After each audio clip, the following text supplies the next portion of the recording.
Hello friends, welcome to my channel. आज मी तुम्हाला दाखवणार आहे एकदम सोप्या पद्धतीने आणि चविष्ट बनणारी फणसाच्या भाजीची रेसिपी। आता या रेसिपीमध्ये फणस कसा कापायचा हे सुद्धा मी दाखवलेलं आहे, त्यामुळे रेसिपी लास्टपर्यंत नक्की बघा। इथे फणस कापण्यासाठी आपण जो कोणता भांडा घेणार आहे त्यामध्ये तेल लावून घ्यायचं आहे व्यवस्थितपणे।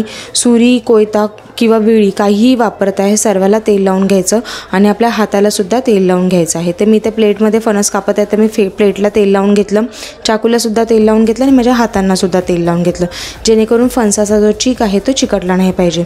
तर इथे मी फणस कापायला चालू केलेला आहे। तर फणसाची जी लास्टचा भाग आहे ना, तो मी असा गोलाकार असा कापून घेतलेला आहे। तर हा फणस आहे ना, हा पूर्ण कच्चा नव्हता, हा कच्चा पक्का फणस होता, म्हणजे अर्धा पिकलेला फणस होता। तरी सुद्धा मी याची भाजी बनवली, पण भाजी एकदम मस्त बनली। तर गोल गोल शेपमध्येच मी हा फणस पूर्णपणे कापून घेतला। त्यानंतर मी या फणसाचे 4 तुकडे करून घेतले, म्हणजे एका पीसचे 4 तुकडे मी ते करून घेतलेले आहेत। जसे मी तुम्हाला व्हिडिओमध्ये दाखवत आहे तसंच करायचं आहे। असं केल्याने काय होतं, फणस फटाफट कापलाही जातो आणि जास्त आपल्याला फणस कापताना प्रॉब्लेम येत नाही।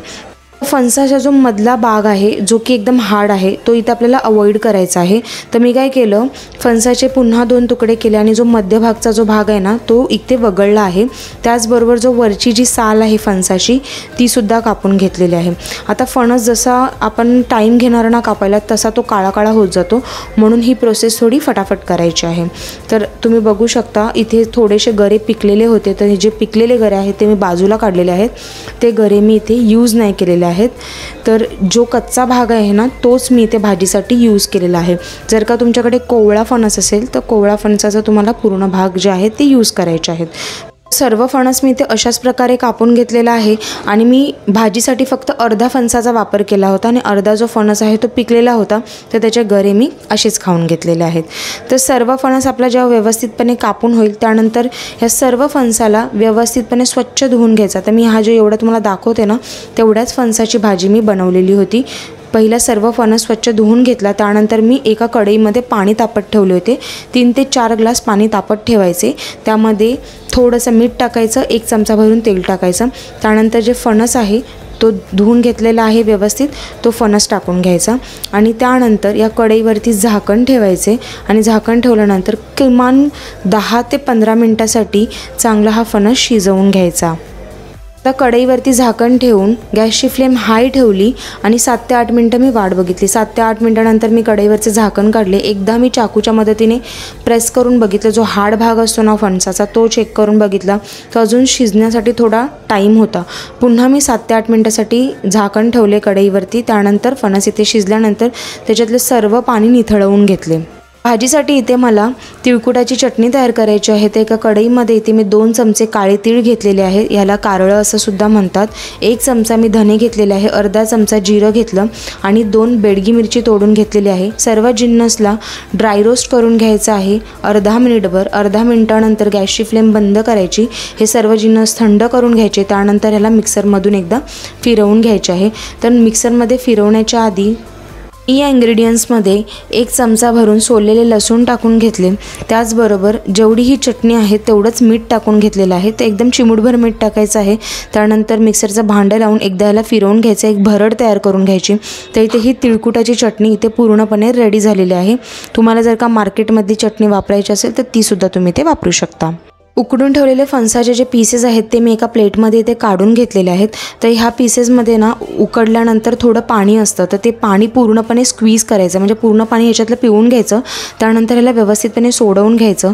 मग यामध्ये मी 1 छोटा चमचा हळद टाकून घेतली, त्याचबरोबर 1 छोटा चमचा तिखा लाल मसाला टाकून घेतला। हळद आणि लाल तिखट व्यवस्थितपणे भाजीला मस्त लावून घेतले। असं केल्याने जे फ्लेवर्स आहेत ना ते भाजीमध्ये चांगले उतरले जातात। आता ही जी हळद लाल तिखट लावून मॅरिनेट केलेली भाजी बाजूला ठेवली।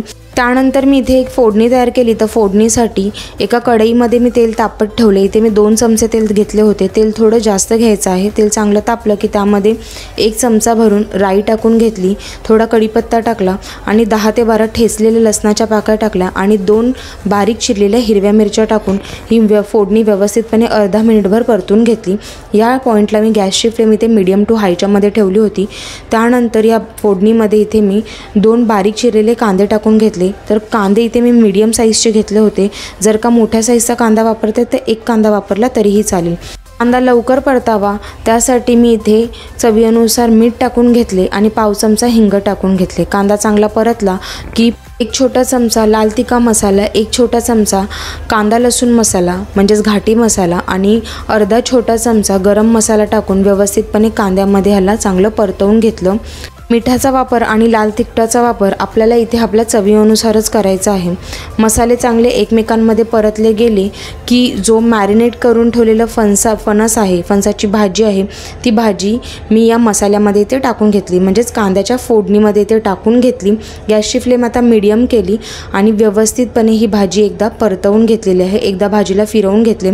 ऑलरेडी फणसाची भाजी इथे शिजलेली होती, पण जे त्याला मी मॅरिनेशन लावलं आहे ते व्यवस्थित शिजलं गेलं पाहिजे म्हणून मी याला एकदा मस्त परतून घेतलं। ह्याच्यावरती थोडीशी कोथिंबीर टाकली, पुन्हा 1-2-3 मिनटं ह्याला असेच परतून घेतले। मग गॅसची फ्लेम स्लो केली, कढईवरती झाकण ठेवले 5 मिनटासाठी। 5 मिनटानंतर मी कढईवरचे झाकण काढले, भाजीला चांगलं एकदा परतवून घेतलं। मसाले व्यवस्थितपणे शिजले गेले होते सर्व। आता मी ह्यामध्ये जी तिळकुटाची चटणी तयार करून घेतलेली ना, ती तिळकुटाची चटणी व्यवस्थितपणे टाकून घेतली। मी ते 3 चमचे तिळकुटाची चटणी टाकलेली आहे। तुमच्या फ्लेवरनुसार तुम्ही 1 किंवा 2 चमचे टाकले तरीही चालेल।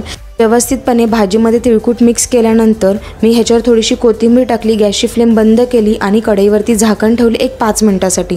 5 मिनटानंतर मी ही जी फणसाची भाजी आहे ती इथे सर्व केलेली आहे। असं केल्याने तुमची भाजी जी आहे ना, मसाल्यांचे फ्लेवर घेते आणि एकदम मस्त तयार होते। तर एकदम सोप्या पद्धतीने ही फणसाची भाजी घरामध्ये नक्की ट्राय करून बघा आणि जर का तुम्हाला माझी रेसिपी आवडली तर चॅनलला लाईक, शेअर आणि सबस्क्राईब करायला विसरू नका। थँक्यू।